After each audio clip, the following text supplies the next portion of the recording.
এজন ধনৰ লোভীয়া কৰ্মচাৰী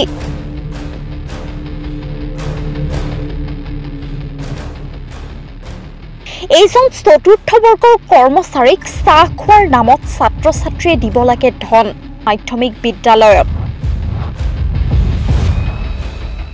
দ্বাদশ শ্ৰেণীৰ ছাত্ৰ ছাত্ৰীসকলে বিদ্যালয়ৰ প্ৰমাণপত্ৰ সংগ্ৰহৰ নামত এইজন চতুৰ্থ বৰ্গৰ কৰ্মচাৰী হৰেণ বৰ্মনক দিব লাগে ধন নিদিলে ছাত্ৰ ছাত্ৰীক নিদিয়ে বিদ্যালয় এৰাৰ প্ৰমাণপত্ৰ চতুৰ্থ বৰ্গৰ কৰ্মচাৰী হৰেণ বৰ্মনে কাকো কেৰেপ নকৰি ধন লোৱাৰ দৃশ্য বন্দী হ'ল কেমেৰাত প্ৰায় ৯০ গৰাকী ছাত্ৰ ছাত্ৰীৰ বিদ্যালয় এৰাৰ প্ৰমাণ সংগ্ৰহ কৰাৰ বাবে হীৰেণ বৰ্মনে লৈছিল ৫০ৰ পৰা ১০০ টকা আৰু বৰ্তমান বিদ্যালয়খনৰ ছাত্ৰ ছাত্ৰীসকলে ধন লোৱাৰ ঘটনা তদন্ত কৰিবলৈ শিক্ষা বিভাগ তথা জিলা আয়ুক্তক আহ্বান জনাইছে ৰাতিপুৱা গম পালো যে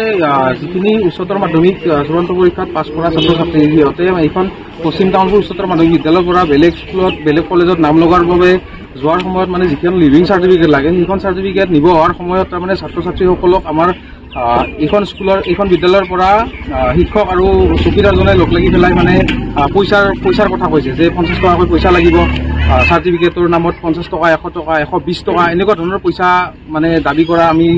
অৱগত হৈছে আমাক ছাত্ৰ ছাত্ৰীখিনি জনালে আমি তাৰপাছত আহি খবৰ ল'লোঁ যে তেখেতসকলে কিন্তু ক'ব নোৱাৰে যে কিহৰ কাৰণে পইচাটো লাগে ষ্টুডেণ্টখিনিক ক'ব নোৱাৰে সঠিক মানে এইটো জনাব নোৱাৰে যে কিহৰ কাৰণে পইচাটো দিব লাগিব গতিকে এই ক্ষেত্ৰত যেতিয়া ছাত্ৰ ছাত্ৰীখিনিয়ে ক'লে পইচাটো দিম আমি খবৰ কৰিম আমি ৰাইজক জনাম তেতিয়া কৈছে কোন ৰাইজ কোন ছাত্ৰ সন্থা চবকে